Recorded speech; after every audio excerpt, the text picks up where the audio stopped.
Good afternoon. We'll call the meeting to order. First is Clerk of Court Reorganization Plan. Mr. Chairman, we have a request from Radita Smith, our Clerk of Court. She has 2 vacancies in her office currently. She was willing to give up those 2 positions to reclassify the rest of her staff. I think you have it in front of you, a list of the positions that she wants. She wants to change several of the deputy clerks to administrative assistants and have 4 administrative assistant 1s and 3 administrative assistant 2s in her position, in her office. There are funds available because she's given up the 2 positions. Her budget can accommodate the new positions, the reclassification. So the ones at the bottom of the sheet are the new positions? No, they're leaving. The ones over on this side are the new positions, where it's, yeah, The vacancies that she's gonna combine. yeah, the 2 vacancies are the bookkeeper and office manager.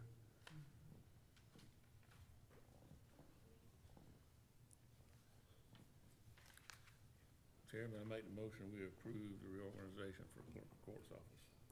I second. Motion made by Commissioner Nix, second by Commissioner Kelly. All in favor?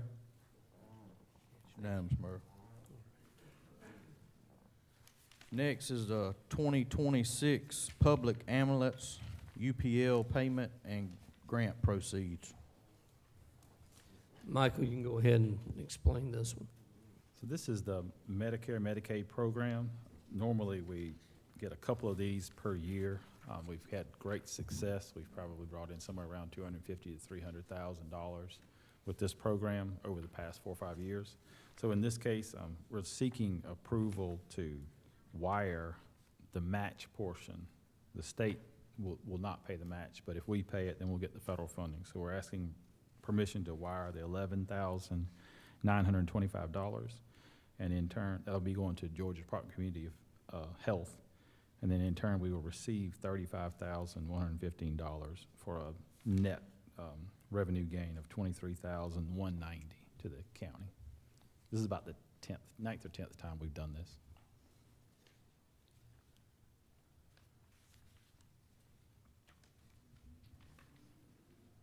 Is there a motion? I'll make a motion that we accept the 2026 Public Ambulance UPL payment and grant proceeds. I'll second. Motion made by Commissioner Brazel, second by Commissioner Lively. All in favor? It's unanimous, Mayor. All right, thank you. Next is authorize Sheriff's Office to fill 4 positions at the detention center. There are 4 vacancies at the detention center. Sheriff's Office has asked to fill these 4. They do have funds available in the budget for those 4 positions.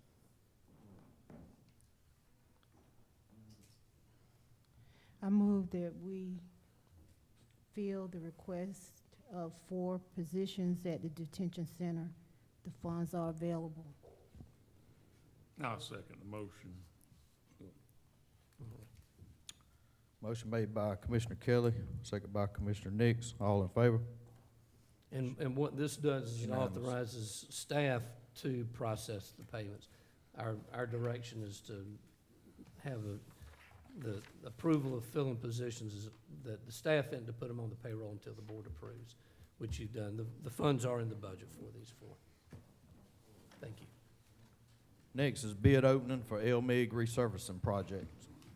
We have 3 bidders for LMIG resurfacing. These are a number of roads around the county. A lot of them are subdivision roads that have not been resurfaced since they were deeded to the county. So they're in need of resurfacing. We have to do a lot of patching on these roads. Let's see, the first bid is, this one looks like Reeves Construction.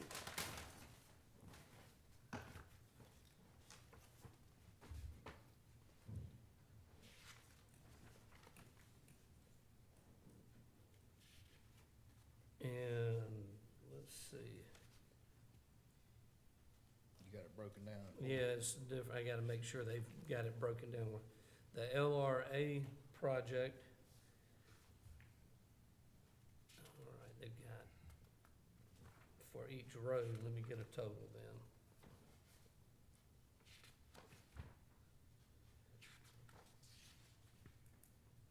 Okay, on the LAR project for the county,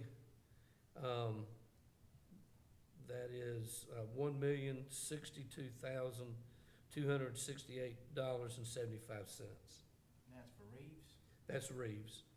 For the LMIG on Reeves, that's the one at the top of your bid page, is $3,881,751.50.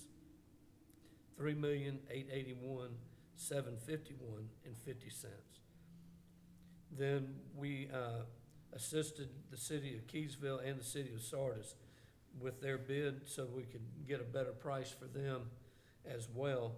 The Keysville bid for LMIG is $146,973.25. $146,973.25.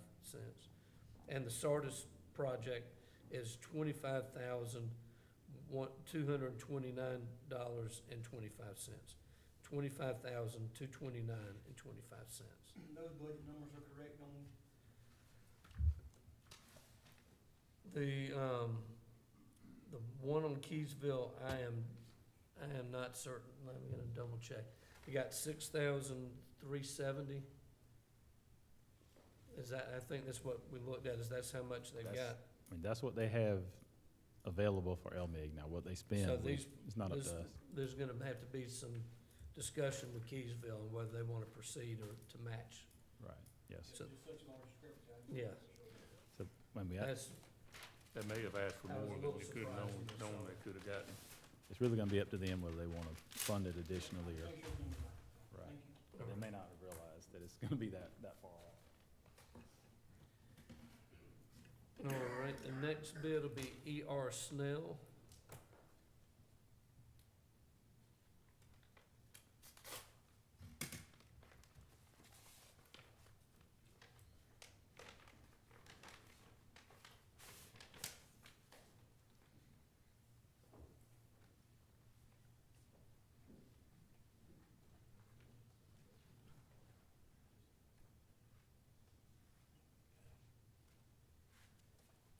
Okay, their bid, the LRA project is $1,132,615.85.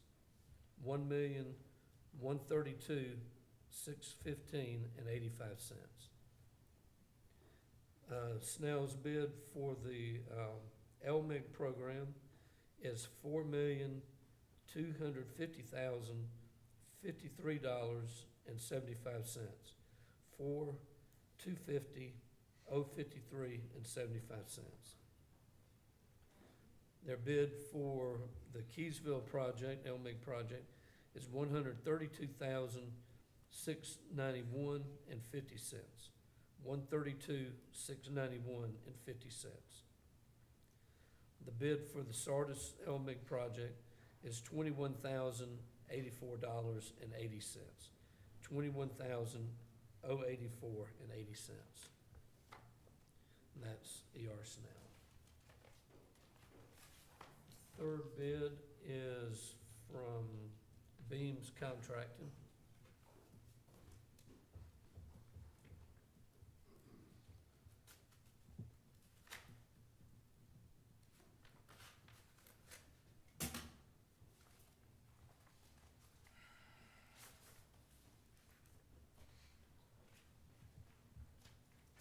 And the reason we're doing these at a call meeting instead of the finance committee is we want to try to get a jump on it before the end of the paving season, which is about mid-October. So hopefully they can get started on these projects. All right.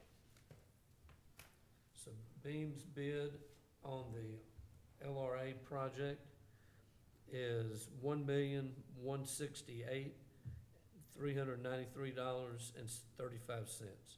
$1,168,393.35. Their bid on the LMIG project for the county is $4,529,996.60. $4,529,996.60. The Keysville project is $146,365.70. $146,365.70. And the Sardis project is $28,178.50. $28,178.50. We'll ask the road department to review them. We do have some meetings coming up soon. We may do it at a call meeting, or at the latest, we would have it on the regular meeting for August.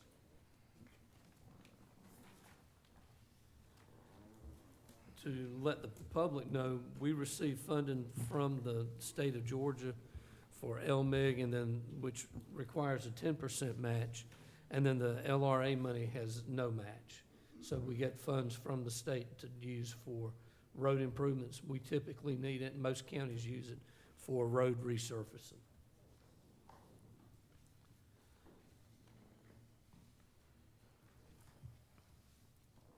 And that's all I had for the call meeting, Mr. Chairman. All right, that will include our call meeting, and next we'll go into our budget work session.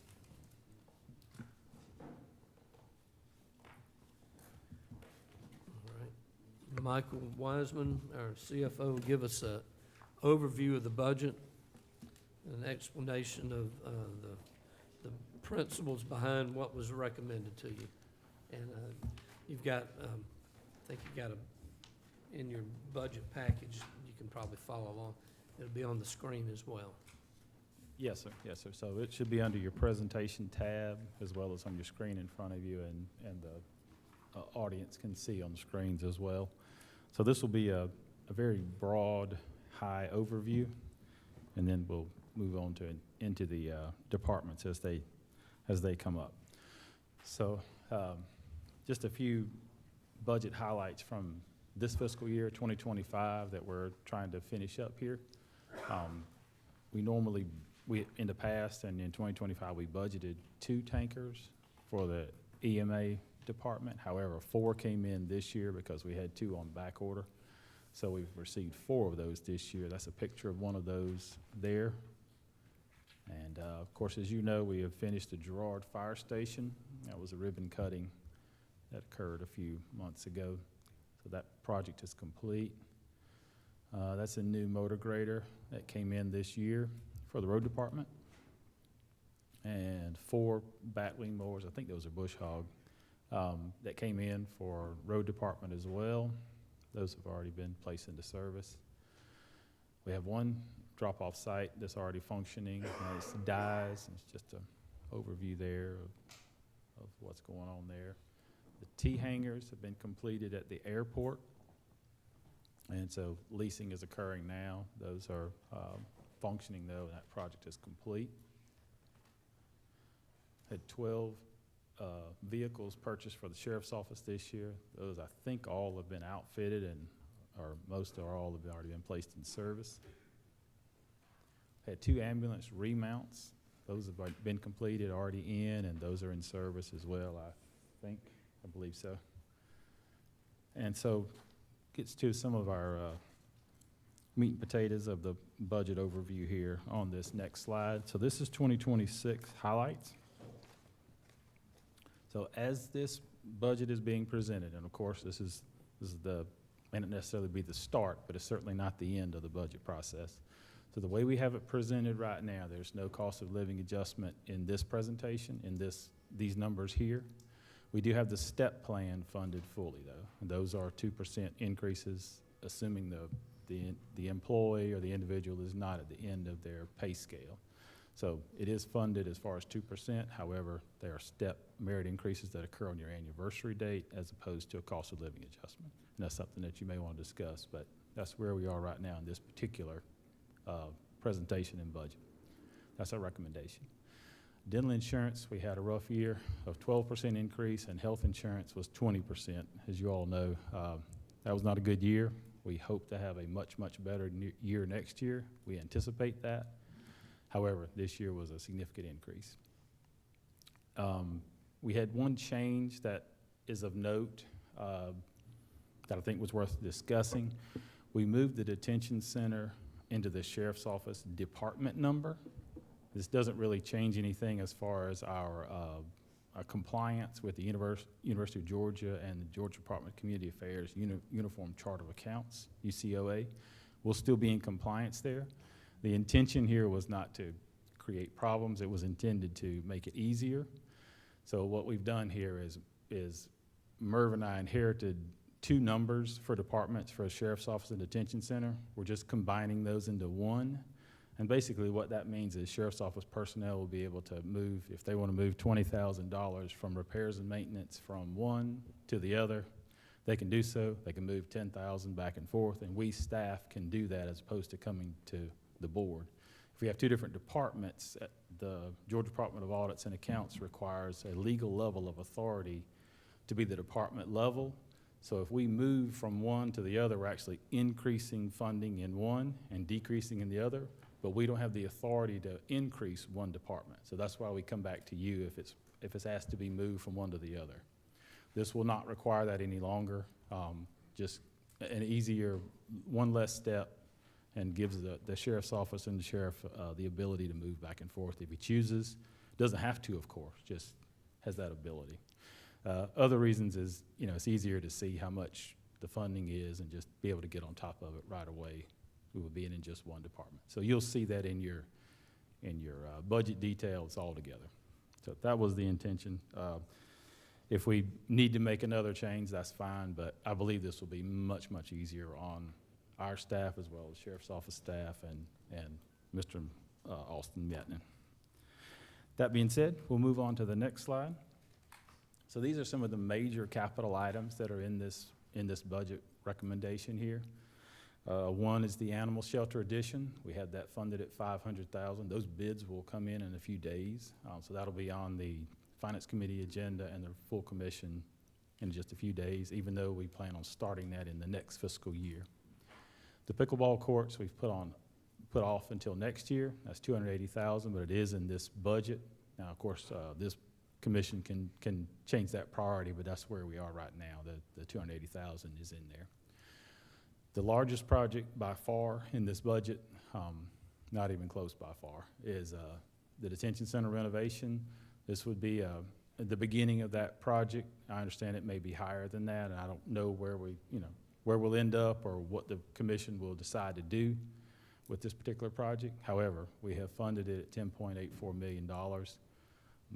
About half of that is coming from SPLOST, and the other half I will show you some of which is coming from tax revenue. So we'll get to that in just a few minutes, but by far that is the largest project. The firing range is a carry forward of $467,000. That project may get started. That's up to commission and moving forward. I'm not sure where we're going to go on that, but that's where we are. The funding is there. We've rolled it forward from previous years. We funded 30 body-worn cameras for the sheriff's office. That is, I believe those are for the detention center. 10 of the Glock 9s and 8 patrol cars. That will come from SPLOST 5. Got one tanker truck for the EMA at $430,000. One ambulance remount, $162,000.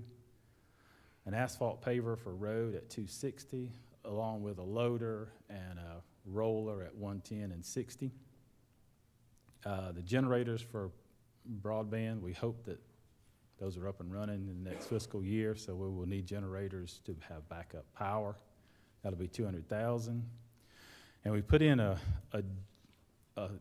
portion of what we believe to be our information technology upgrades that we're going to need in the near future.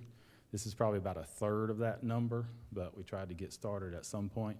Those are switches, network switches, firewalls, and then access points. I think that's Wi-Fi, right, Bryce? So those are that make some upgrades in those areas. Some of that technology is getting old that we've had put in. Some of it, even at the judicial center, is getting old, even though it's only You know, seems like it was just built, but it's already 6 or 7 years, so in IT world, that's like ancient, of course, so. That'll get some of our upgrades started. We're probably gonna have to some more put in next year and the following year, I suspect, to get everything where we need to be. All right, moving forward, this is just a quick, really, really high snapshot, which we labeled where the money goes. On the right side, you'll see public safety. I'm just gonna point out those departments. 911 is 1.7% of overall spending. EMA operations and capital, that'd be for the fire truck and ambulance and et cetera that we just talked about, at 16.3%. Sheriff's Office and Detention Center operations is at 15.8%. And then the Sheriff's Office Detention Center capital, that would include the cars as well as the detention center renovation project. Obviously, that's a one-time, I hope so, one-time project in our lifetime, hopefully. But that spending is there in this particular budget. Everything else is 52.5. All right, the budget summary. So we were tasked with making an attempt to make a 5% cut to most departments, if not all. And what we have presented here is, you can see 5% reduction in administration. We got, skip on down to animal services. We've got 5%. However, we did not do a 5% cut on the elected officials. So you'll notice detention center is flat, clerk of courts is flat. Move to the next page. You'll see like recreation is 5 down, roads is 5 down. However, you'll see sheriff's office is flat, tax commissioner be flat. So we tried to keep the elected officials level funding, but we did make 5% reductions in the majority of the departments. Not all wasn't feasible in certain departments, or wasn't possible, in my opinion, but most we were able to make that happen.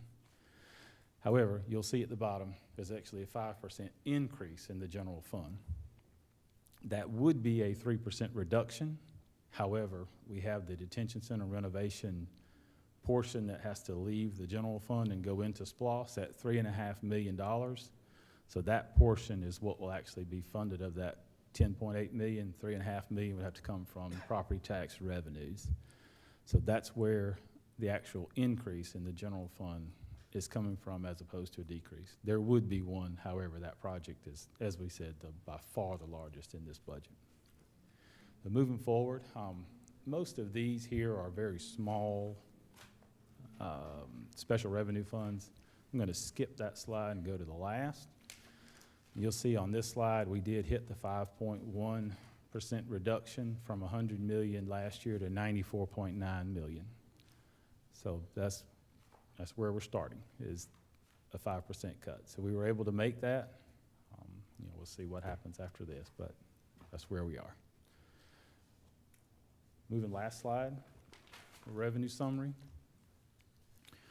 You'll see the 2025 budget for property taxes. Obviously, that interplays with the millage rate. So right now, we have a 2025 budget that's just under 30 million. We're anticipating a little higher than 30 million for general fund property tax revenues. So it actually have to go up. And that is due primarily to, as you remember, the increase from the general fund. That is 100% due to we're trying to fund the detention center renovation. Without that, that number could be lower, but that's where we are right now if assuming we're funding that project. Sales taxes, you can tell, are very flat. It's a good thing, but they are flat. Other revenues, very, very flat. So over on the right-hand column where we have total revenues for the general fund, it's slightly higher. Again, that's due to we needed funding for the detention center renovation project. So that's my 5,000 feet above sea level overview. I would entertain any questions, and if we have, and after that, we will call up our first department head.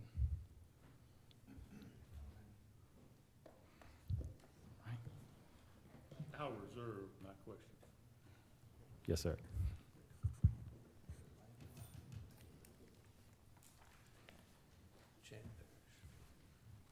All right, first on the, list is, Animal Services, Chad Parrish. What pages is he on? Read the pages if you can. I gotta find it. 11 and 12. 11 and 12.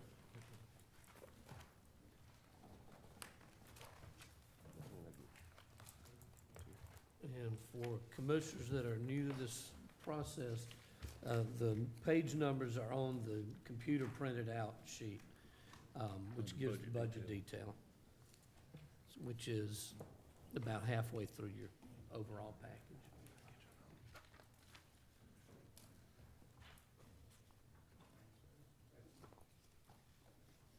Thank you, Jeff. All right, thank you.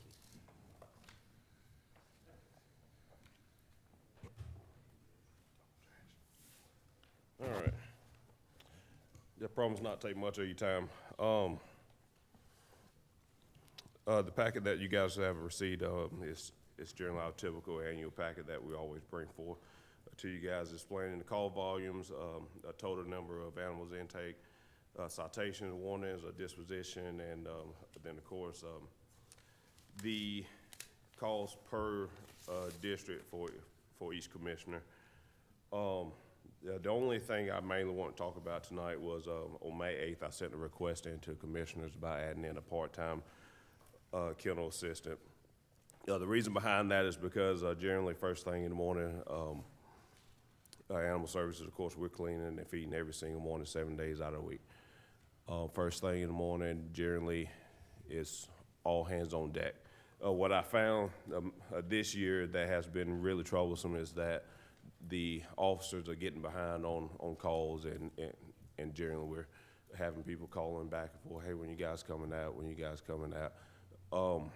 So by adding this part-time kennel assistant, we'll generally ensure that we have enough coverage every single day to where the officers can mainly focus on running their calls, not cleaning, not doing anything else besides running their calls, following up with court orders and following up with their cases in general. Ideally, that position starts out at a 5-1 scale with an annual salary of $13,882.88. So if you guys are willing to do it, I would greatly appreciate it. Any questions? And you said this would be a part-time position? A is what you're part-time position requesting. only. Currently, we have 2 full-time inside staff and 1 part-time. But this additional part-time will make sure that we have enough coverage every single day, and also coverage during the times where someone wants to take time off to go on vacation. That way we're not running short staff as well. Chad, I see one thing in here for a request for cameras on an additional building. Was this be on the one that's projected to be built? So that was originally put into it, but if it came down to it, me personally, I would much rather have the additional staff to back up of the facility so that we can continue to do our job, and I can come back and ask for that. Okay.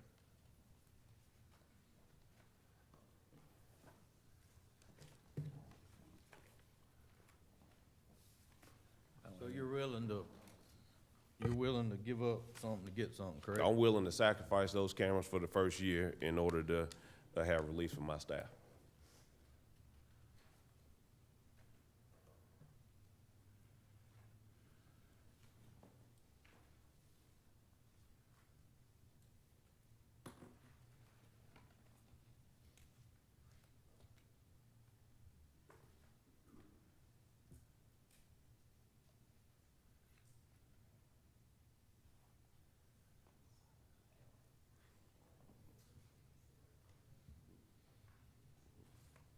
Anybody else got any more questions?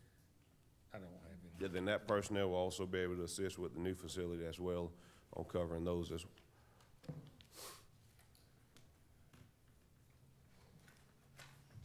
I appreciate you for your time. Thank you, Chad.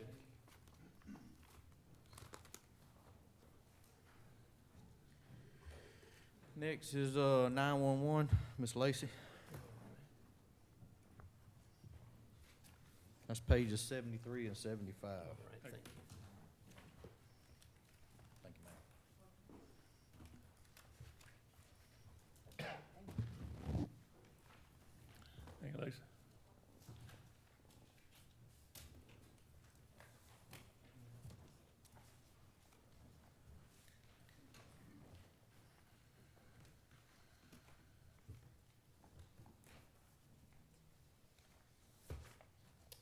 So I only have one thing I'm coming for. I want to talk about this year is, I know we're under budget constraints, but I am asking for reorganization of our department.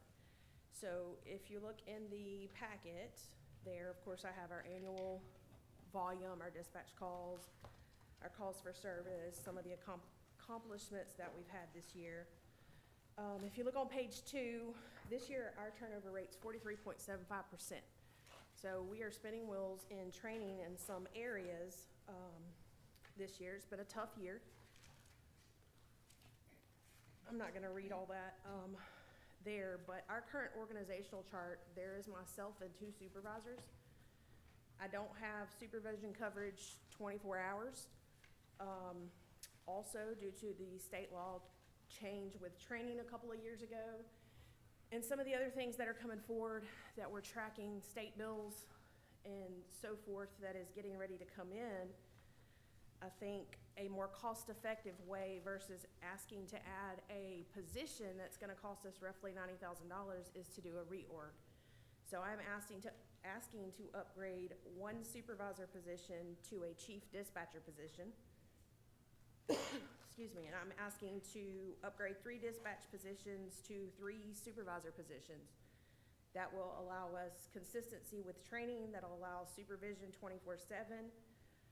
That'll potentially reduce overtime as well, because that will put a 4th person on every shift, so if somebody calls in or is out, I don't have to use on-call. That will also give us a little bit of actual time off. If I'm real honest, the phone rings all the time. But we're looking at roughly $46,000 to make those 4 adjustments. And if my calculations are correct and we're able to do that and reduce overtime, that will be, because the chief dispatcher I'm asking for exempt, we're looking at roughly $41,000 to make those changes. So our proposed training budget was cut to $3,200 this year. As you know, State Bill 35-823, we're required to have continuing education training every year. Right now, I'm the only instructor. I cannot maintain my daily duties and instruct our staff and make sure that they're getting their training they need. So in my mind, if we do the reorg, I will be able to have a secondary instructor and we'll be able to handle more in-house training as well. I also attached job descriptions. I wrote job descriptions for each one. The first 2 are the ones that is current job description for dispatcher. The second one is some of the changes, which is required certifications and some of the state changes. I revamped our supervisor one, and I also wrote a chief dispatcher one so that you could specifically see the key changes, roles, and responsibilities. And that's all I have. Any questions?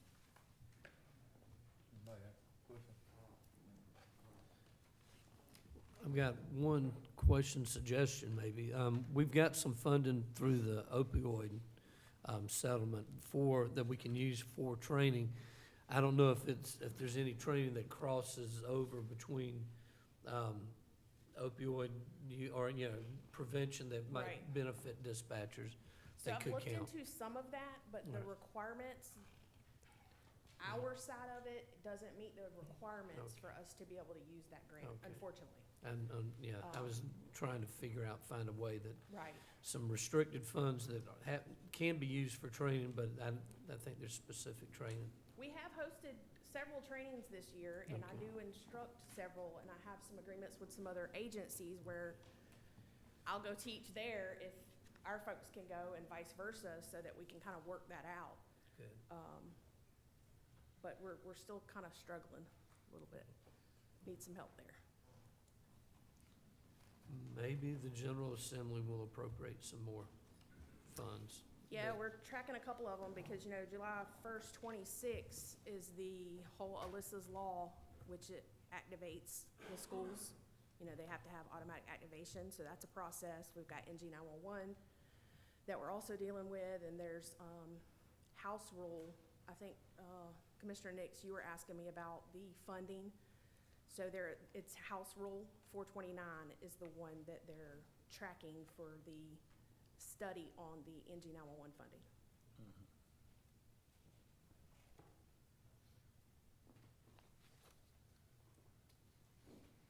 Anybody else got anything? No, not just. Thank you for your time, Thank I you. appreciate it. Thank you, Lacey. Next is, Recreation Department. Mr. Stevens. 3439.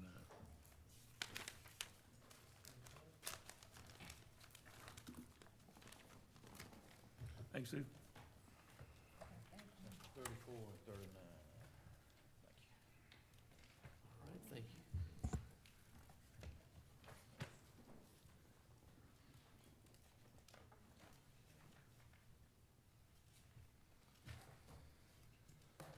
All right.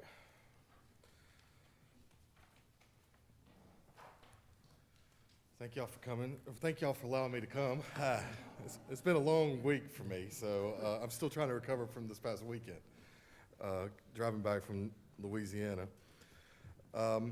Just a couple of little participation numbers. This year we had 14,998 kids, just under 1,500 for youth sports alone. That's more than we've ever had. Last year we had 10 less. But since 2021, we've increased youth sports participation by 46%, a little over 46%. In your packet has each sport breakdown, and it tells you which each sport's been and everything. Another thing I wanted to hit on is last fiscal year, we had $240,669.89 of revenue. That's more than the recreation department's ever done. And as of right now, we have over 178,000 collected for the rec department. And that's due to us increasing participation, running tournaments, and concession sales. That's the main things that we have going on. So that's a couple little tidbits. As for the budget, couple of things that a little bit different with my budget this year is we've changed how we do each line item for, like, with the travel line item, instead of just doing travel and the baseball travel and soccer travel or anything like that. Every line item, we've merged them all and squished it all into one line. So you'll see that in there, where you'll see an increase in several different line items, and the other line items are at zero. The biggest thing that I wanted to talk about with my budget is repair and maintenance. A lot of my facilities are starting to break down, my fences and some of the other stuff, and my repair and maintenance got cut from $60,000 to $40,000. And looking at having to repair fencing and replace dirt and things like that, I do not know if I'll have enough money to cover some of that cost. Another one is contract labor. I added $15,000 in there for us to be able to do the fireworks show for July 3rd, and that was taken out in the recommendations. So that would be money that would come back in to us as donations to recover that cost if we were to put that back in. That's the main things with the budget. As for capital items, on the site items, the laser leveling the fields and fixing the dirt and several of the other field issues that we have, that is a kind of a big time need for us to help make our fields safe for the kids. And that was not recommended in there. We do have a civil engineering plan recommended for us to redesign the park for future growth and get some of the other things in there. And then another big issue that we have in our gym is our bleachers are starting to fall apart, and that was not recommended in there either. I know it's a budget cut time, but I don't really agree with the numbers that were kind of given out a little bit. The recreation numbers, from my point of view, was a 12% cut. And that was something that I looked at. Now, a lot of that had to do with the other money, I can't even talk about it. indirect cost stuff coming in, which is more of Michael's thing. But, so with the recreation department, we tried to make sure that we have safe facilities and safe plans for the kids. And some of, like I said, some of our fences are starting to fall apart. Some of our fields, the lips are getting too high. The maintenance department's mowers are breaking down. This past week, all 3 of them were down. So those are other things that would fall in there. As for the rest of the items, I totally get it and understand. But one thing that is not in there, and I talked to Merv about, if you flip over to the next to last page, well, actually, not the next, the third to last page, in there, I am maxed out on the pay scale. So therefore, I will not be getting my annual pay raise, and I'm asking to be able to move to another line item. I'm not asking for a pay raise or anything. I'm asking to move to a different line item to where I can still get my merit raise if it's still offered. And that's one of the things that I've asked for in there for me. Robert also is maxed out as well, and would like to be able to help move him in there as well. Those are the main issues, and then the last page is just a needs assessment from our staff, needs and wants on different things for future. I'll take any questions you got this time.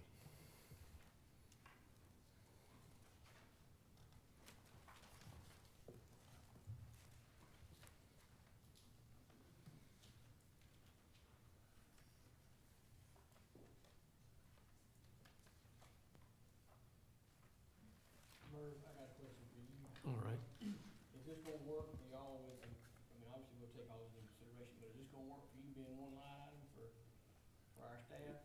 It will. It'll simplify things. When we created the chart of accounts back in 2003, trying to comply with new rules from the state, we wanted to be able to track each program, their expenses and their revenues. It's become cumbersome. I think that we can track it separately than our finance system, than Munis, and make it simpler for getting POs and, but it still would like to see, like, the cost of the program versus the revenue of the program. I still have on my spreadsheet to where it's separated, and everything, because what you see in there budget-wise is actually a version of my spreadsheet. So I have each spreadsheet still, each line item still separated on my side, but it merges all into one item, which Michael and I talked about, and it was just better for finance department. Right, if Stephen to keep up with it, like he's Yeah. saying, and all we really need is a total cost by program, total revenue by program, so we Yeah. can track it. And the total number of participants, some by program, but also individuals, to kind of track how many kids are participating, how many youth are participating, like different individual youth. So we got 14,000 participants, that's probably 6,000 individuals, somewhere around there. Sorry, not 14,000, it's 1,400. 1,400, oh, okay. 1,498. Oh, okay. It's roughly about, individual-wise, it's around 13 to 12. Okay. I'd have to go back and, it's above 12, but just below 13. All right. Because I was wondering, I'm thinking, that's right, 6,000 be the total We really don't. youth population in the whole county, yeah. Yeah.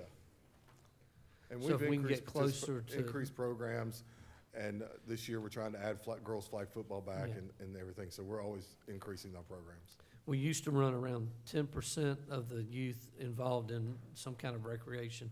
Hopefully, we're getting up closer to 25% of our youth involved in some kind of activity. Yes, it's up there, a little bit above that, I think.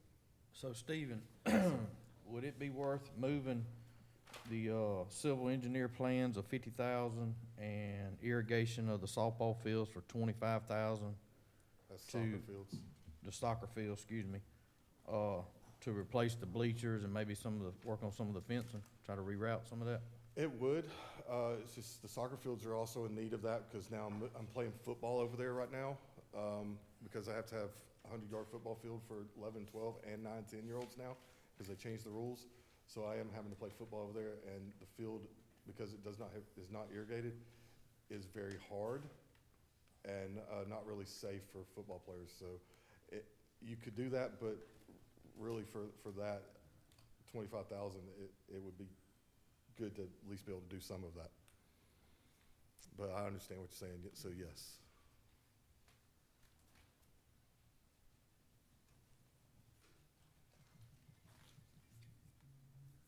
Anybody else got a question? No.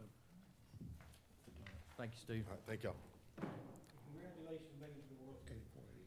Yeah. Yeah. That's a good job. Next is EMA, Chief Matthews. That's 84 through 88.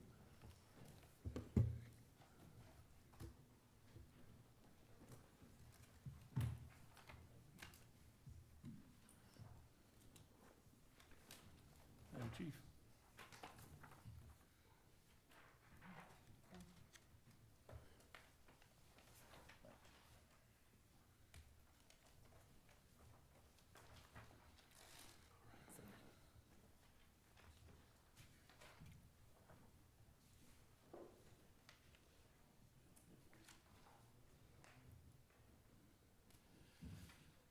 Good afternoon. I appreciate this opportunity. Let me start off by saying, and this is for the sake of those in attendance and listening in, because I know the commission's already aware of this. Even though I'm a single agency, I work out of 4 budgets. I have a fire protection budget, an ambulance service budget, an ambulance administration budget, and an emergency management agency budget.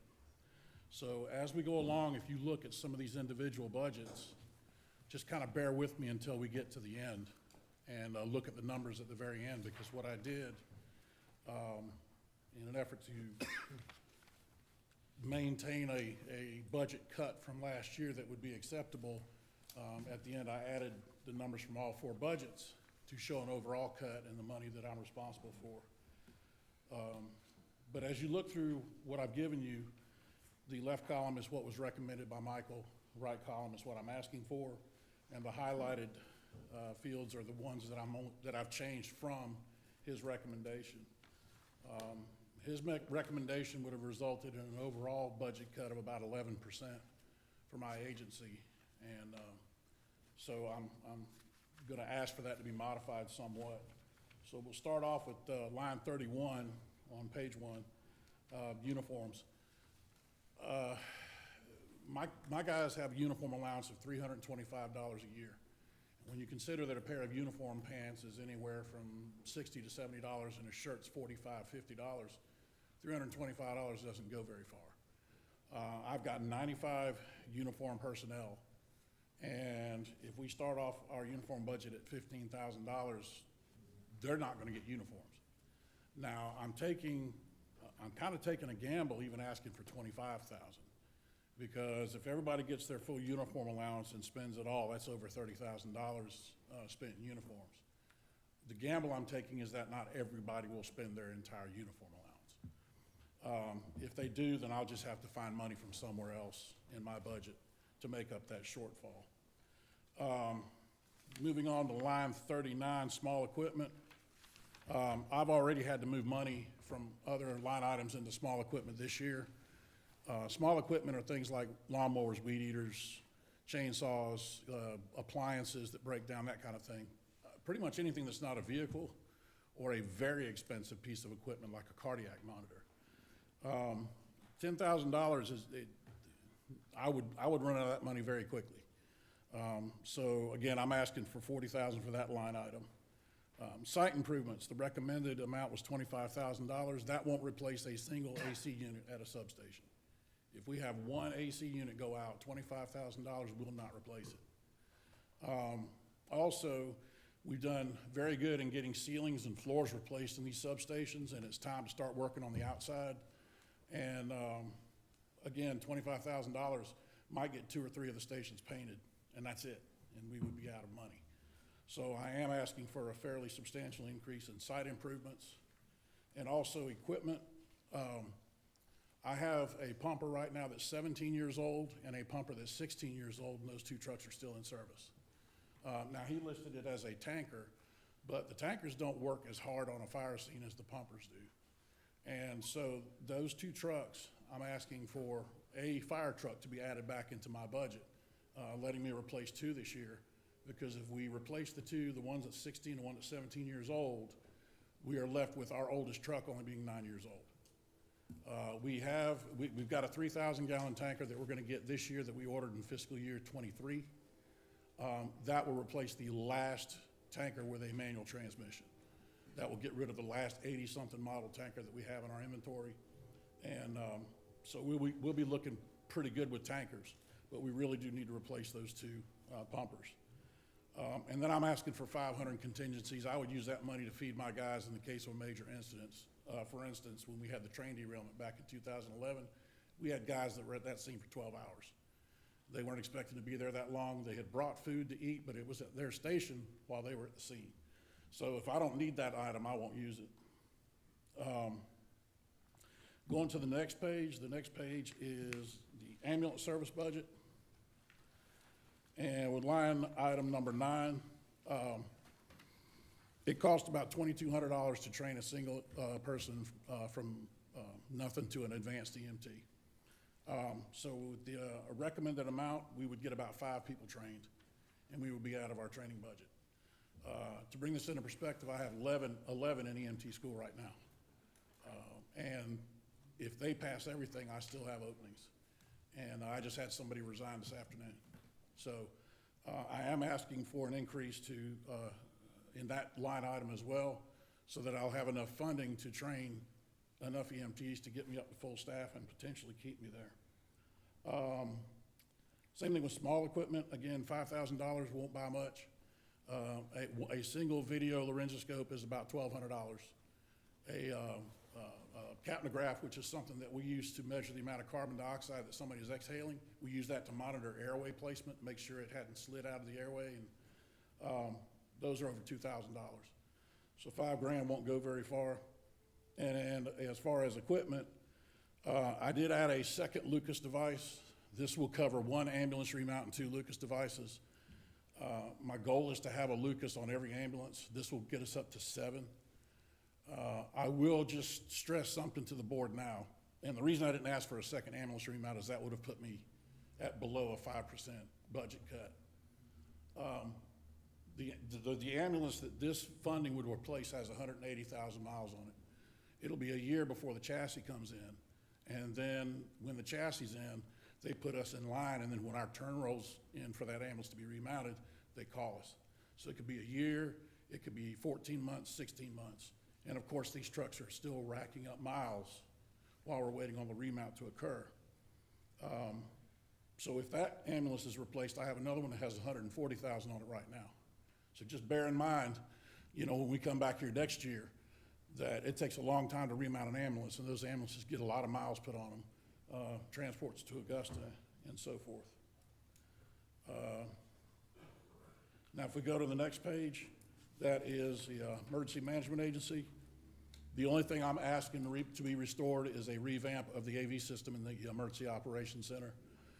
Right now, for us to put something on all 4 displays, we have to have 3 separate computers streaming to them in order to get something up on those displays. An upgrade is something that that FEMA has recommended the last 2 graded exercises, is that we really need to do something about it. So I'm asking for that particular funding to be replaced under emergency management. That's the only item that I'm asking for that. And then last but not least, ambulance administration. I'm fine with that as suggested.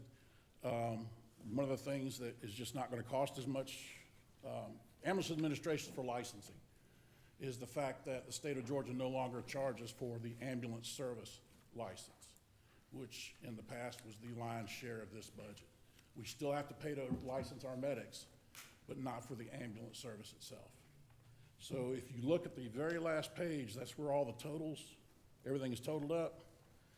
And the highlighted, compared to fiscal year '25, what I'm asking for now, if I get everything back, we're still looking at a 6% budget cut, which is, my understanding was, y'all were looking for 5%, and if I get everything back I've asked for, it's 6% from me.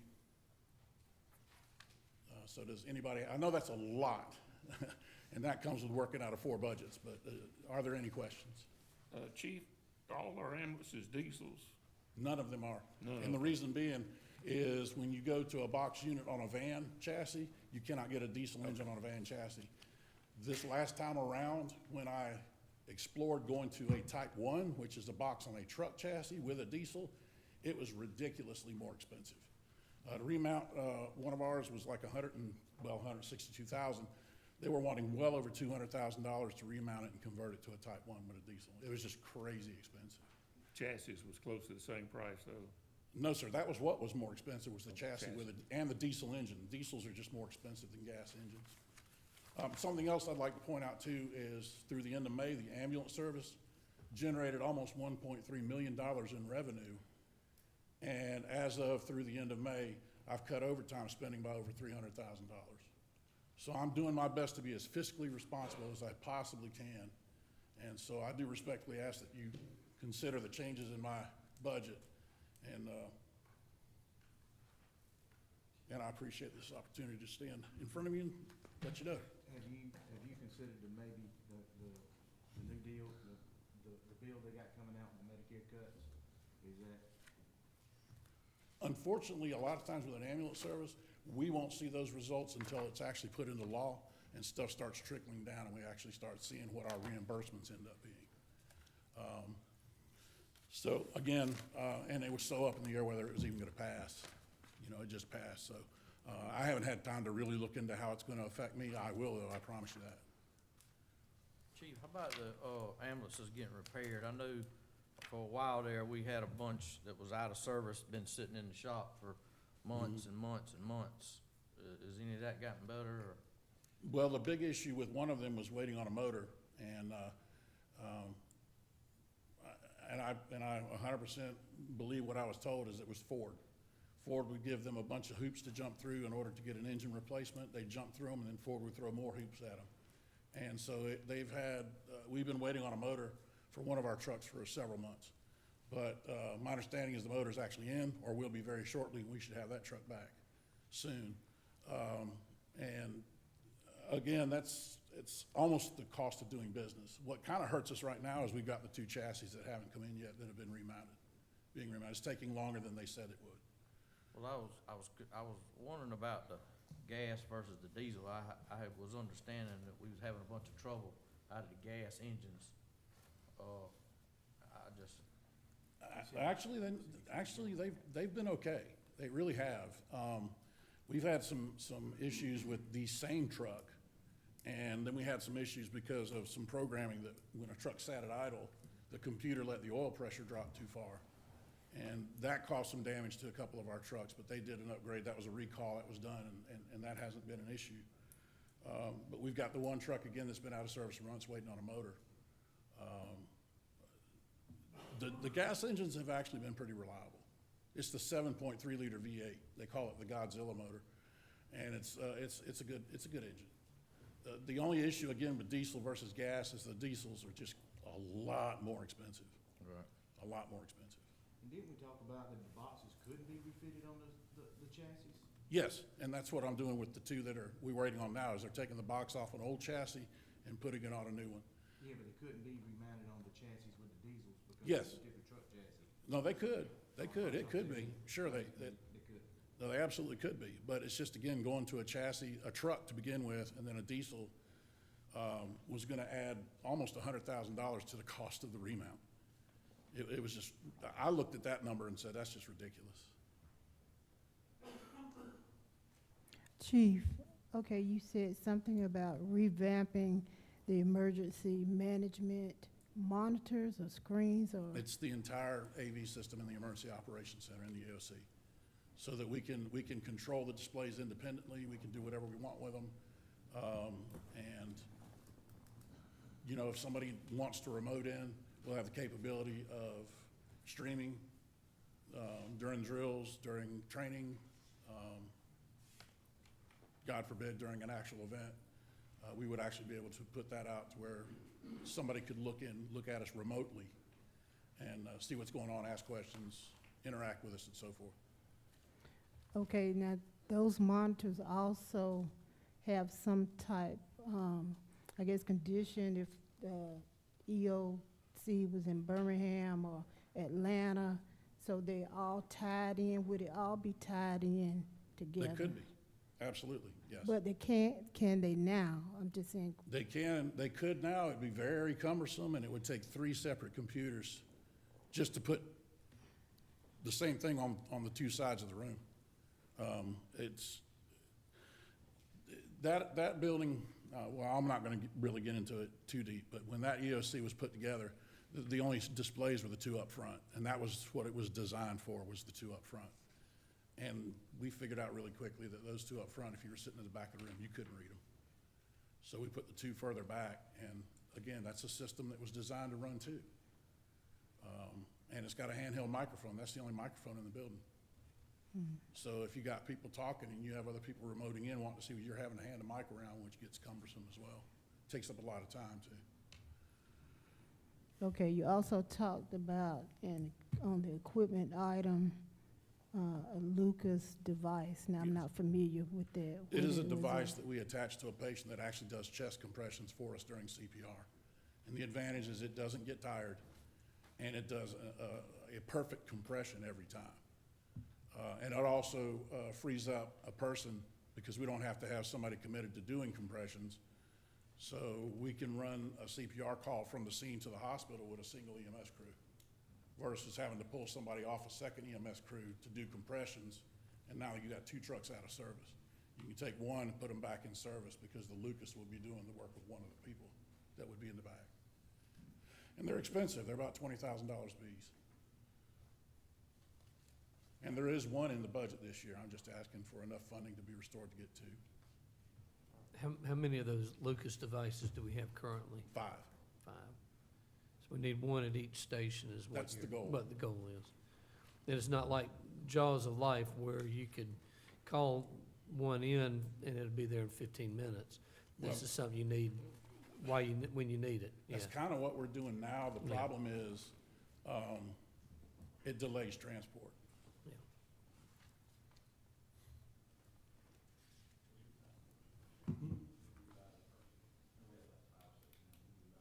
Oh, man, it's been 3, 4 years ago? It's fairly new, Yes, right. just started working on it like 2 or 3 years.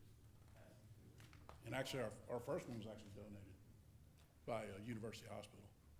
So the oldest one is 3 years old, that's what you're saying? Well, no, the one that was donated is older than that. It was the first version of that Lucas device that they ever came out with. Which is funny, because Lucas will still work on that one and repair it. The one that came right after it, they won't. So I don't quite understand that, but we can still get parts if we need them. They'll still repair them if necessary. Okay, thank you. I know you said, how much is that device? About $20,000.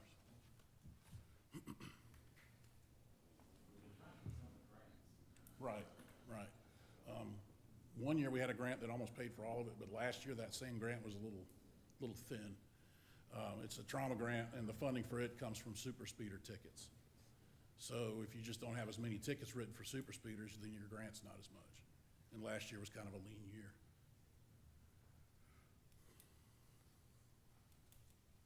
Anybody else got anything? No, I'm good. Thank you, Chief. Thank you. Next is Road and Bridges, Mr. Ron Smith. 39 through 42 on pages.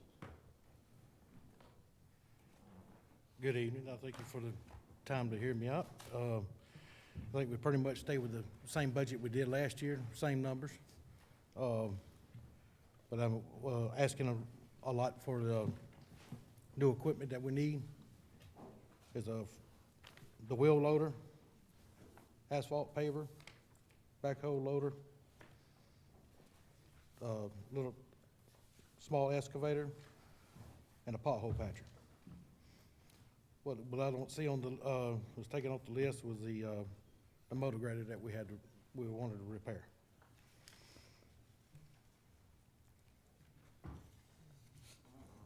Commissioners, a good way to look at this would be under equipment, the last page in that equipment list has the requested equipment from the road department. And which items were funded and which ones that are Is still it a being page requested. number, 40. Merv? It's on, under the tab that Under says the budget equipment tab. detail, the page right before that. I think it's page 40, I believe. Yep.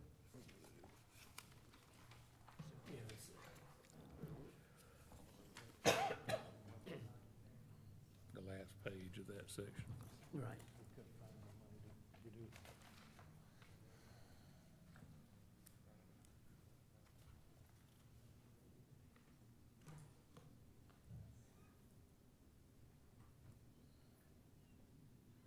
That pothole patcher looks like something new, is that?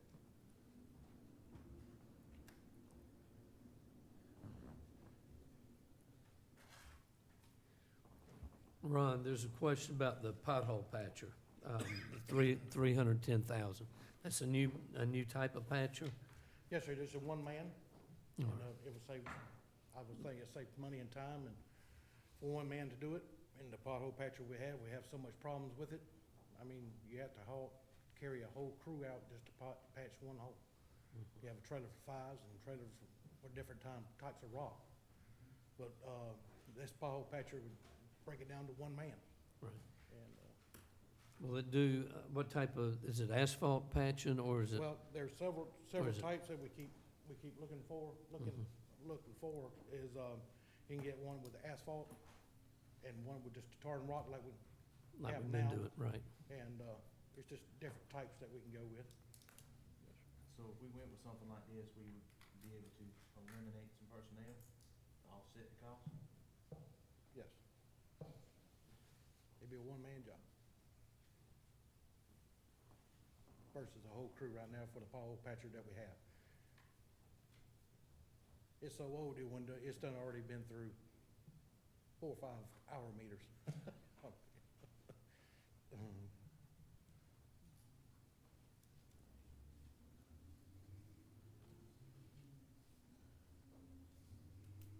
Okay, this excavator, the 310 excavator, you requesting, Yeah, the little Yeah. 310 excavator,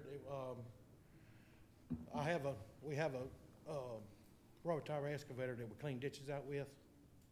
And it's got several hours on it, but it's in good shape to sell, but it's just, we can't do but one thing with it. These little excavators these smaller excavators, we can get a smaller bucket with it, clean out ditches with it. I mean, it's a multi machine, and it's less equipment for the job, and it's same time too. So this is a 23 metric ton? What- So it's just a mini X, right? Little mini X, yes. What's equivalent in somebody else besides Caterpillar? Like John Deere. John Deere's like what? Like a P60 Yeah. or P70, What now? like a P60 or a P70. Have y'all looked or asked for a quote of that, or y'all just waiting? We did get some in today, but it's pretty late.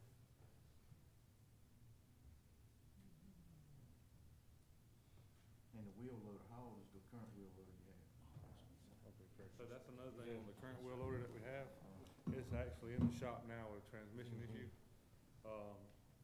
It's got about 12,000 hours on it. And it's gonna be right at $111,000 to put a transmission in. That's all that he requested. 111,000? Yes, sir. You should have a copy of that in your packet. Yeah, and all this is coming out of SPOS that.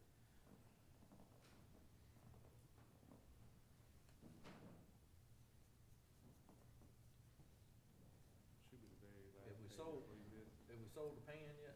Where's it at? The very Not last quite page. yet. Last page, huh? Not yet, we're just waiting on Caterpillar now. They came and looked at it, and, they should be getting back with Dell Yeah. anytime with that. We've got a deadline coming up on that one, next week. All right. Good. Anybody got any more questions? One thing we do Yeah. wanna Bring it- add, Yep. we have a motor grader that's at Yancey Brothers, it's been there since last year. We didn't have the money to fix it last year. There was confusion between us and I think vehicle maintenance on who was gonna put it in their budget to have it repaired. but it also, the transmission is bad, gone in it. And it's gonna be roughly about $98,000 to replace the transmission in it. Other than the transmission, what's the condition? Oh, it's the one that has a new engine and all in it, and the motor grader's still sound. Still has warranty on the rest of it. It's still, you know, a good motor grader that's gonna last a good while, instead of buying a brand new one, you know. And did you include that in your request, or is that something additional? Yeah, we to- included it. Y'all remember what we paid for the last new motor grader we bought? 280. 288 or something. This particular motor grader still got warranty on the engine rebuild that we did. This is the one y'all had revamped, Refurbished. right? But they Yes, didn't sir. revamp the transmission and what they were doing?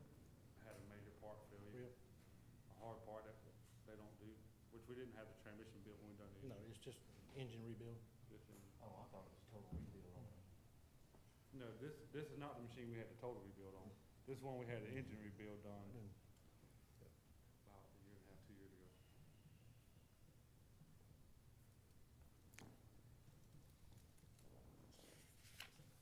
Thank y'all.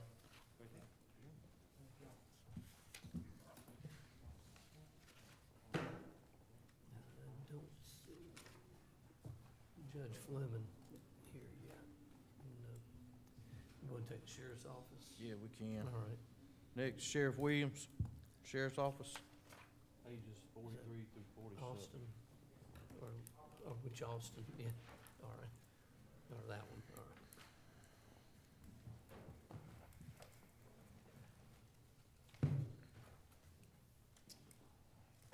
Good evening, thank y'all for having us. So, I did want to start out and acknowledge that we appreciate the merit increase and everything for the salary line items, and every bit of that helps what we're trying to accomplish at the sheriff's office. But to be honest, it's not going to be really enough for our staffing needs to ensure public safety and that we retain the quality service that our community expects and deserves. So we had some compensation, like we looked at different agencies, and one of our goals is the last salary we compared to our salaries compared to neighboring agencies, Richmond County, Columbia, Grovetown, Augusta University PD, the Richmond County Marshal's Office in Jefferson County. They all start off their officers significantly more than we're able to right now. Like Richmond, for instance, is $56,369, and Columbia County is $54,983. And I know both of those counties are different than what we have here in Burke County, even though we're the second largest county in the state. So right now, our deputies start out at about $43,000 or a little after, $19.51 an hour, and our jailers start out at $17.92 an hour, which is roughly, it's like $40,000, a little over $40,000. So we're not asking for any of those numbers like 54. We're trying to get it to where we can pay our deputies right at 50,000, and we're trying to get it where we can start our jailers at 45,000, because we do recognize that the county here is gracious enough to pay for like the retirement and things like that, and some of those counties, you know, take out of their paychecks. These rates that we have now, you know, the new rates would help us stop losing good people to neighboring jurisdictions, especially ones that we put through the academy and that we've trained, that we definitely want to retain, that we've spent money on.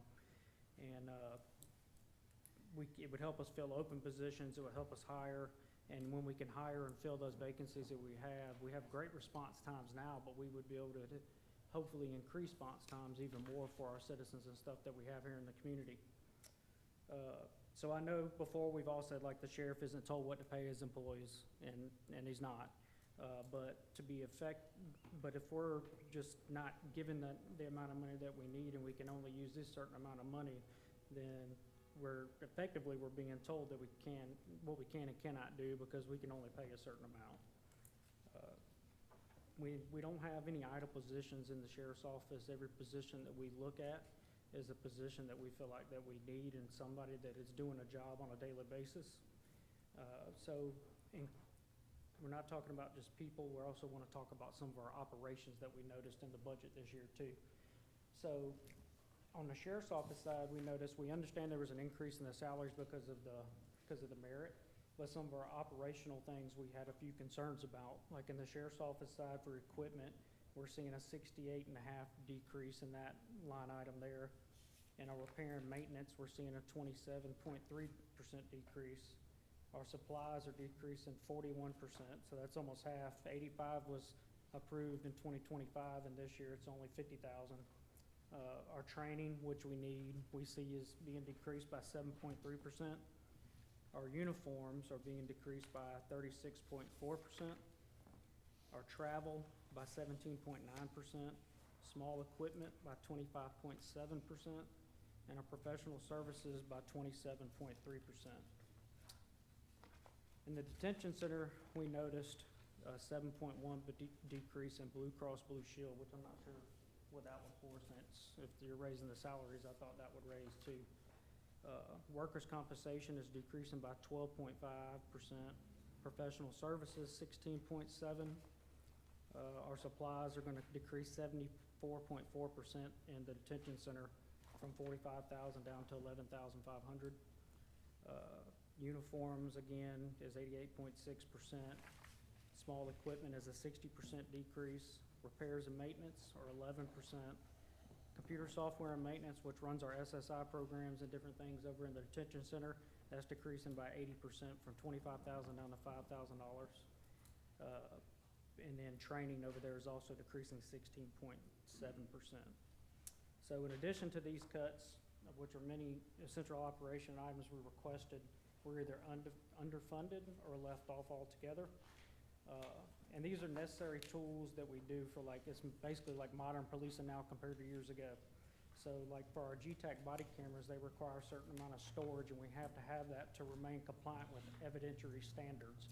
So when the DA's office asks for video, we have the data to back it up, and we have to pay for that yearly storage.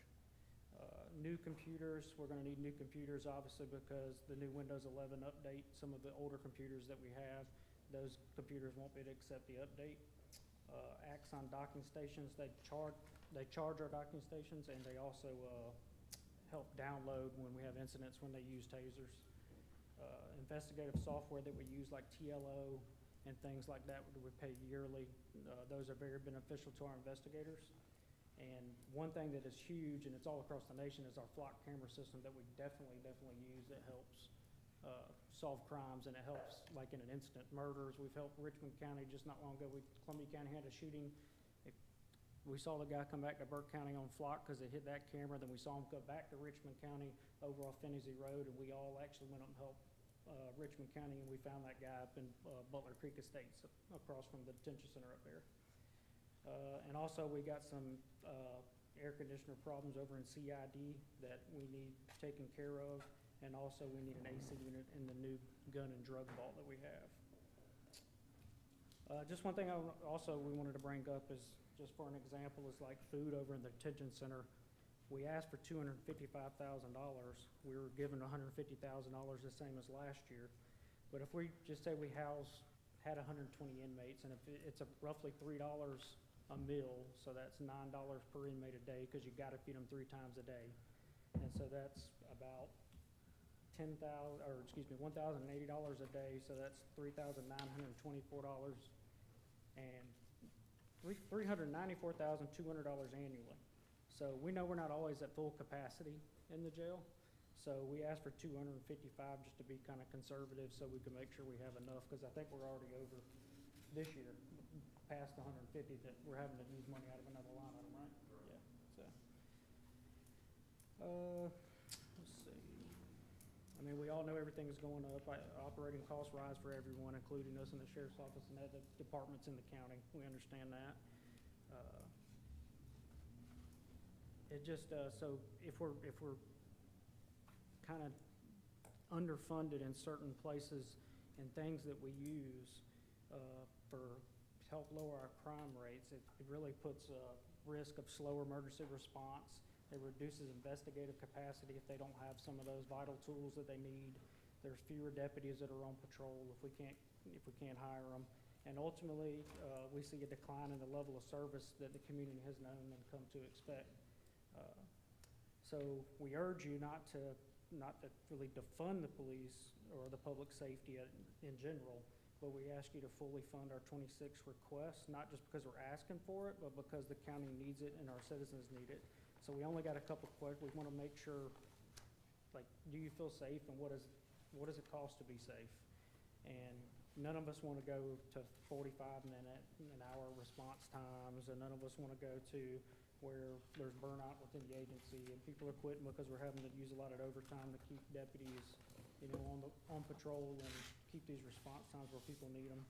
And we have a lot of years of experience in the office, and most of us could come from other agencies and know what it takes to run an office, and we're just doing the best that we can to keep the community safe. But that's pretty much it. That's all I got.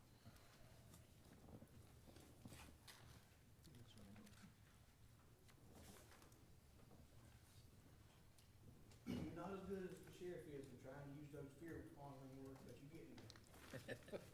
All the issues with the budgeting is a direct reflection and action of Sheriff Williams and how he chooses to spend that budget. Like you said, you made mention of it. He can pay deputies whatever he wants. He so chooses to let 6 or 8 sit here and make $100,000 a year, that's certainly his choice. Okay? Thank you. I was trying to keep up with the line items that you were talking about. So is it a sheet, did we have a sheet, Merv, with everything? Right. Basically, he was saying what they requested and what. Right, the It's pages in budget detail, isn't it? are in that budget detail of what was requested versus what was funded. Okay, I'm But just the bottom saying, line- everybody else's was a little Yeah. simplified. Right.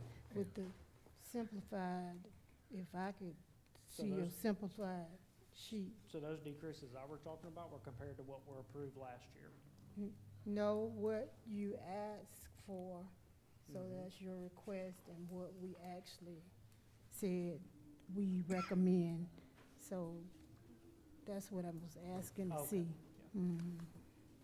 So Merv, under the new number here, where it's showing previous year's 0 on detention center, that's just the change of it being in That's another right, number. By going into So we don't have really direct comparisons to last time. Right, the total budget for the two is 12.9 million, 12,906,700. So that is the total That's for the total both. detention and And court sheriff's office. security or And court security's in, a different item?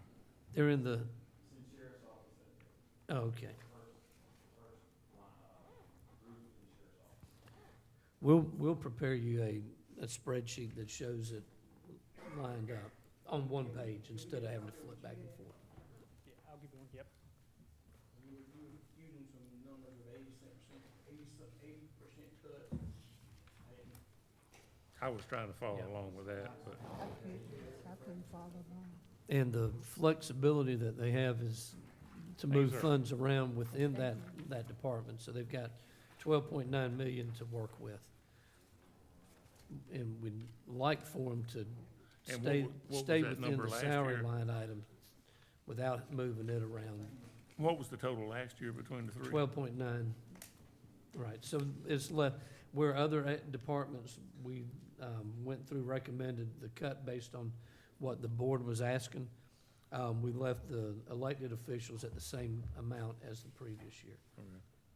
So individual line items might have been cut, but the bottom line of the full department was the same, 12.9 million.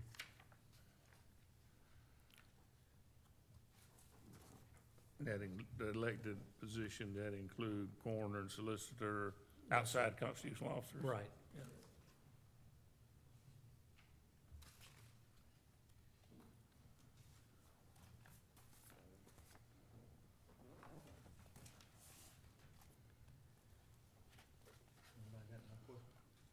I do not. Thank you, Chad.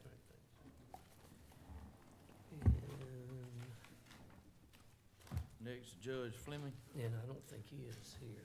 Well, we're running ahead of schedule. We are way ahead of schedule. And he's usually, I think we've been starting off with him first, Yeah, right? well, he wanted to come Yeah. later, I think, but Well, it might have been the only one available, and I don't have a number for him, cell number.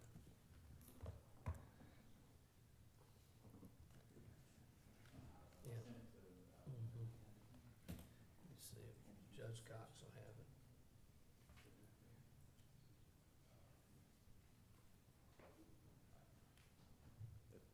Just to let you know what I think he was coming for, he requested a personnel change.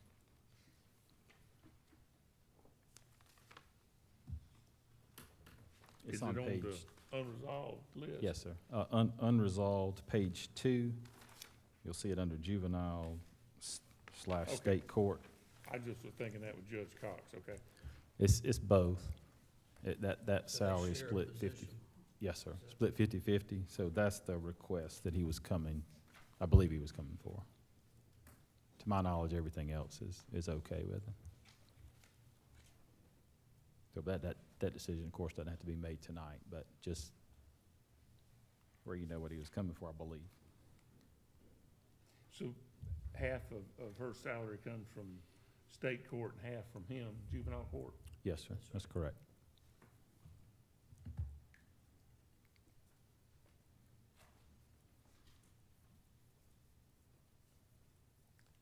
And how many, in the pay scale, how many slots are there? Showing at a 12-15. What is there, 20 slots? 22. 22. Different Fleming, Bill Fleming. Yeah. That's all right. Yeah.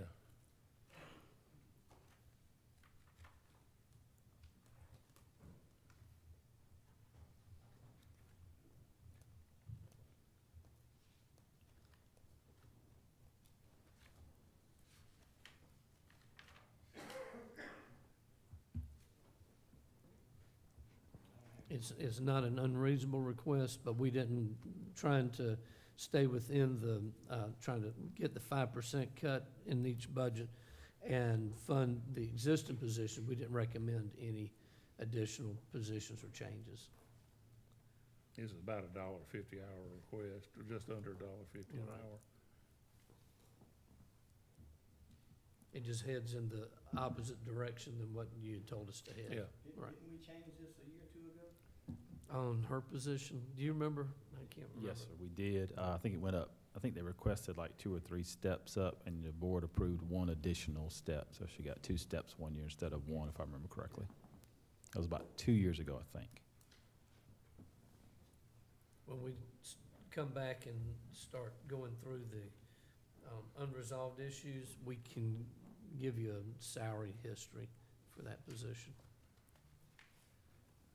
Well, under the rec department, I just saw this. I saw the line item for the civil engineer, so specifically, what's this for?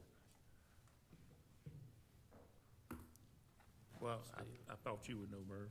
No, I can't remember doing 2 things at the same Civil time. engineer is to do a concept plan for Jonathan Broxton Park for how we want to lay out the future growth and how we want to potentially look at the park in the future.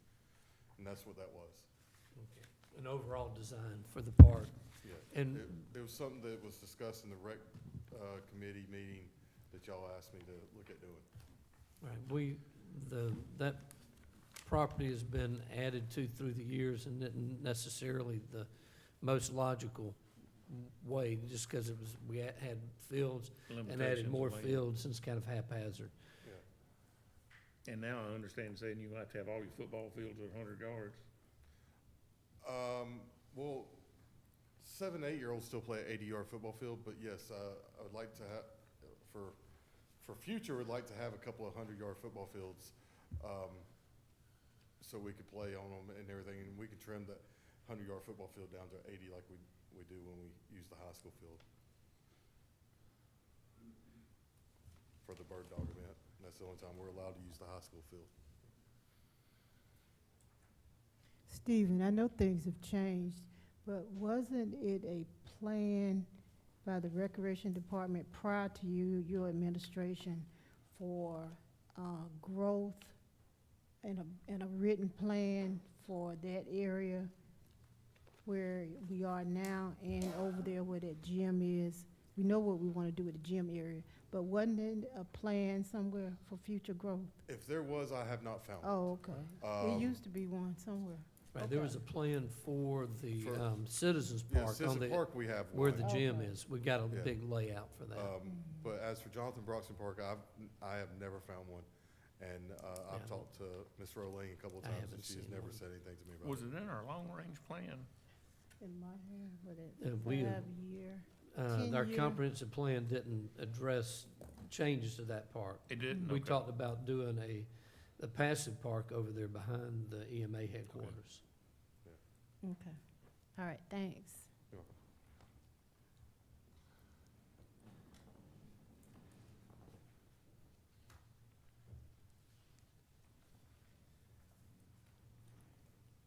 We can wait on the judge. Give him a few more minutes. I thought Judge Cox would give me his number, but he's not responding either. He probably turned his phone off when he got home. Yeah, I don't blame him.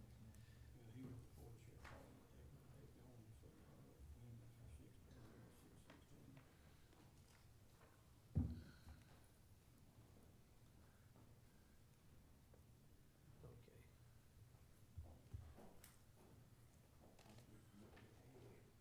What's his first name?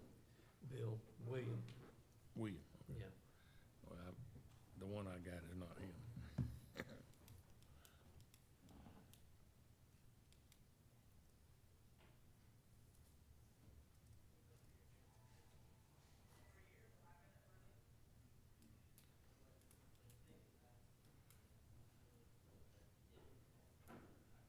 All right, and here we go. I got it now.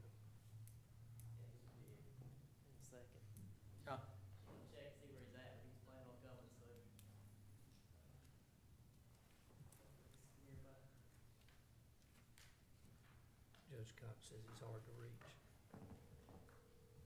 If he's driving, he should be able to answer. He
doesn't know my number, so he probably won't answer. Okay, good.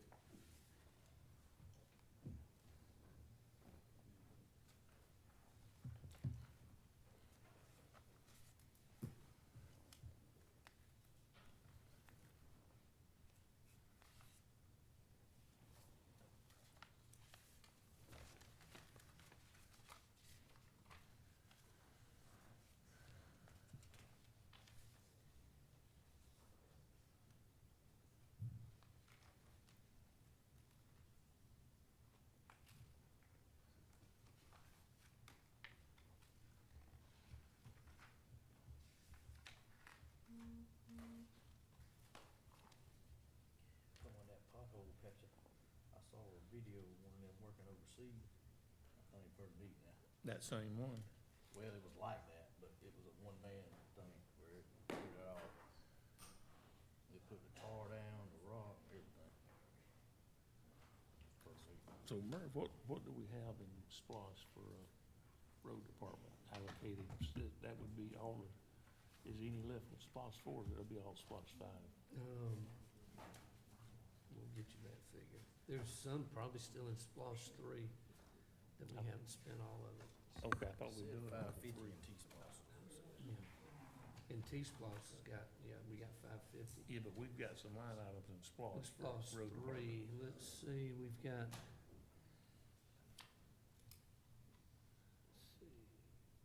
roads. See how much we got left. I need to run you a list. This one doesn't tell me. But is it, I think it's in 4, isn't it? SPOS 4. Oh, it's 4, 4's the one that was 90% broadband, That's 5. Yeah, across 5, okay. we got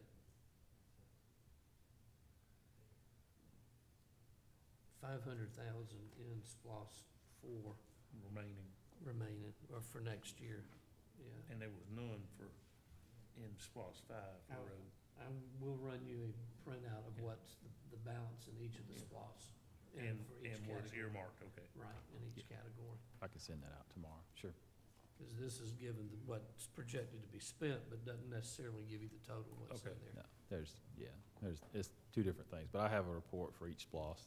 There's some that's still left in 3, and then we have. But report- 5 was broadband, and then we had some law enforcement vehicles. Right, law Yes, sir. enforcement, And we there did was have, some we got, rec money, right? yeah, rec we got money like and 1.8. A little bit of road. Yes, it was 2 million total for, no, that's broadband, where's the road and bridge? Broadband was like 18 million, right? Yeah, 18 million. Myra, you mentioned getting grants for that Lucas device, for that, could that be used with money allocated earmarked for public safety? I mean, some other stuff we may have in a different bucket? Yes, sir.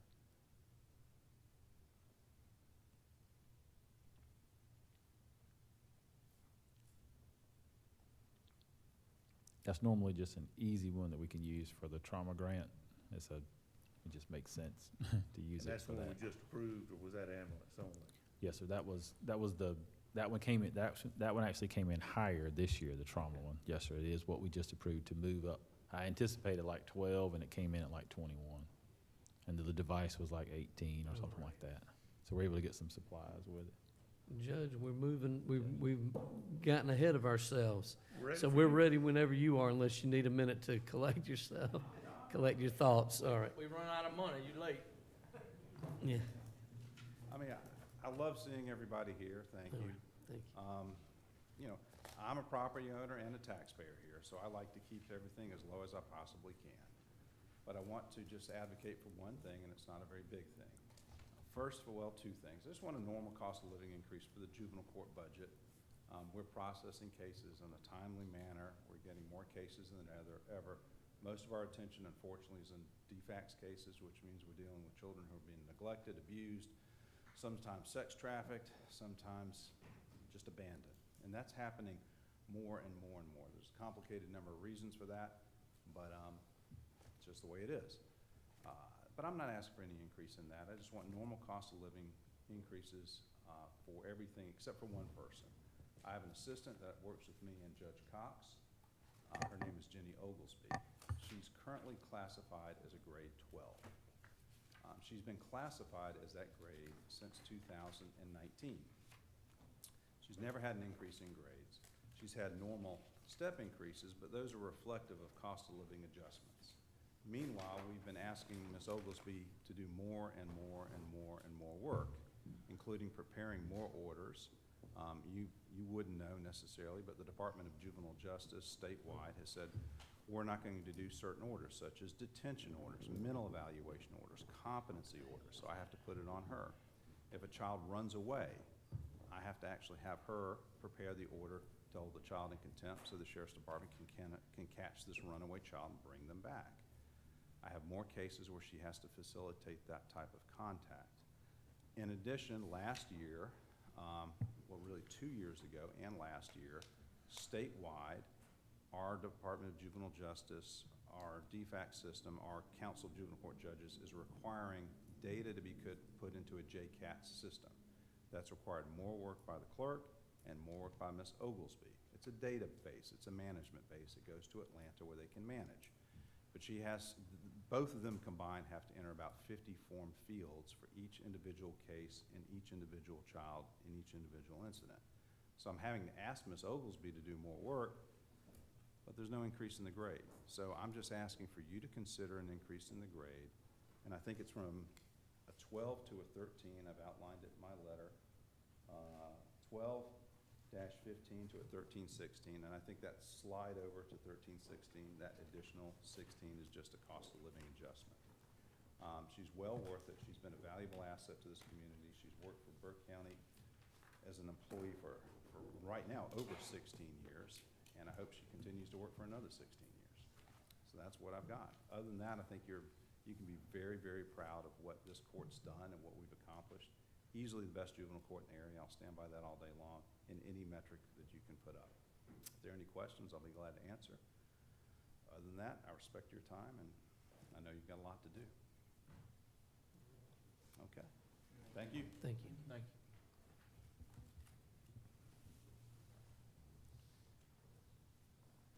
All right, Commissioners, if you have any more questions, we'll try to answer them. If you think of anything next week or tomorrow, tonight, send us a message. We'll dig up whatever information, questions you've got. We'll want to answer them. Chairman, you mind if anybody take comments? Anybody got any comments?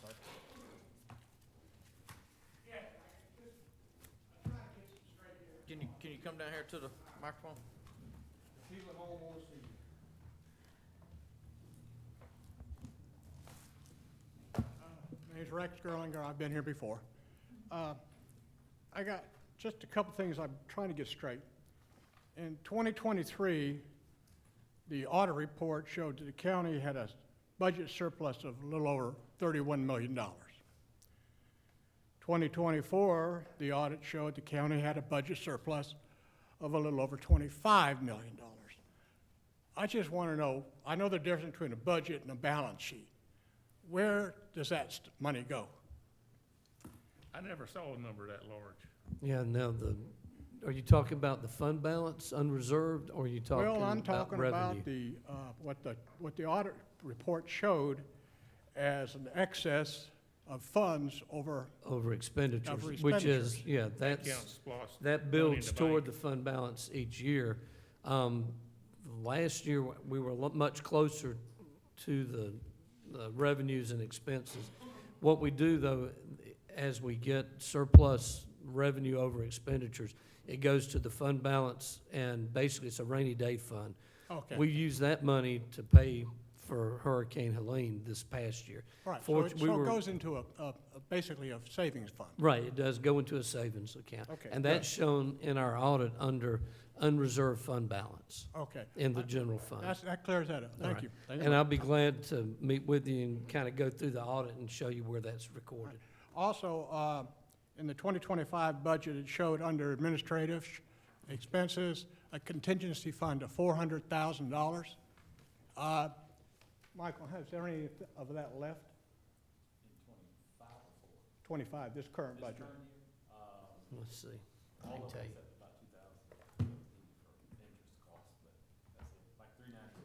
You still have 390, all right. Merv has still got $398,000 to spend. Yeah, and I'm not going to. That All right. contingency fund All for right. the whole county now. All right. Yeah. All right, my last thing is, this really gets me, Cobb Road. Does anybody know where Cobb Road is? We all know where it is. Yeah. Yeah. Yes. Cobb Road is a dirt road. It's about 2 miles long. It connects 2 other dirt roads. 6 families live on Cobb Road. This year, there's a budget item of $1 million for maintenance on Cobb Road. In 2026, the budget item for Cobb Road is $500,000. There's 6 families living on Cobb Road. Would not the county be better off to give each family $100,000 and pocket the rest? Yes. And there's a church on that road as well. And if we could legally build another church on the highway, it would be better off. But we can't just build a church on the highway. There's a church on that road, and that's where most of the request is not from the few residents that live there, it's from those members that go to that church. And the Public Works Committee has met. They've decided not to pave it, but to do gravel it, make it an all-weather road, and let it go using the existing road bed. So greatly reduce the project. So basically, it'd be cheaper to build them a new church? Oh, it definitely. Okay. There's an issue on Pine, I'm trying to think of the road name. But the road, there's, only thing on the road is a church that sits 2 miles from one end and 2 miles from the other end. And they initially wanted us to pave the road, and it would have cost, millions. We could have built them a new building, sanctuary, nicer than what they had, if we could legally do that, but we can't do that. All right. We ended up graveling that road, Well, see- decided not to pave it. You never know until you ask. That's right. All Thank you. That's all I have. Okay, thank you. Have we done any work to Cobb Road yet this year? No, they're getting, right now, we're working the roads on Seven Oaks Road. And when we get through the Seven Oaks Road pavement project, then we're gonna go to Cobb Road, get it gravelled up and make an all-weather road. May I provide a little bit of clarification on the fund It's balance? $397,000 in contingency That- as of today. That's true. But, All right. on the 24 million that, he mentioned, that's including roads and things of that nature. That is a government-wide. I'm not a fan of that particular calculation. That is not fund balance. That is countywide, net income, so to speak. However, under that calculation, which we're required to follow by the state of Georgia, and every other state's requiring it also, things like roads are considered assets on that schedule. So every time we pave a road that's over $5,000, which is all of them, those become assets, and you all know that those are costs, those are not assets. So no one wants to buy it. No one wants to maintain it. So Nothing we those are- own is an asset. Everything we own is a liability. exactly. So Yeah. whenever Yeah, whenever in those mind. numbers are given, Yeah. I never give you those numbers. Our auditors are required to, but just to clarify, that is a paper number that is absolutely not relevant to your job. So that's basically all the assets. Yes, sir. That's this building. No one wants to buy it. So Well, those they are might those are want to, but- right. I know I hadn't seen the surplus number that was anywhere close to that. Correct. Correct. That's why I Yeah. really wanted to clarify that, Yeah. because I really despise that number, but we're required to do so. Mr. Cole?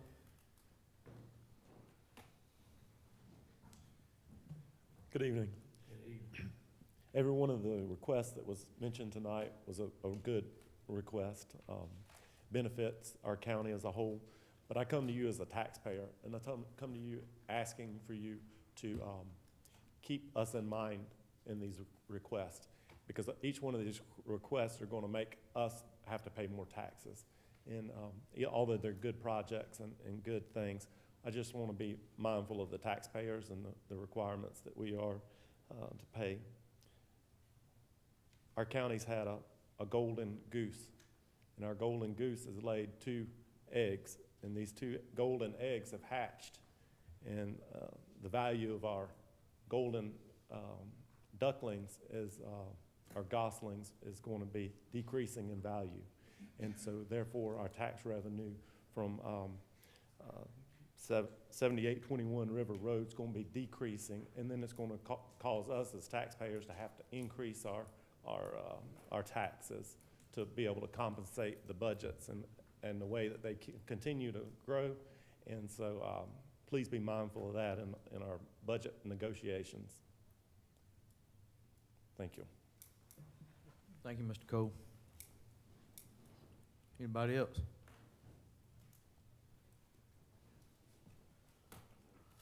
Merv, our next meeting is August the 4th, is that right? August 4th at 4 o'clock.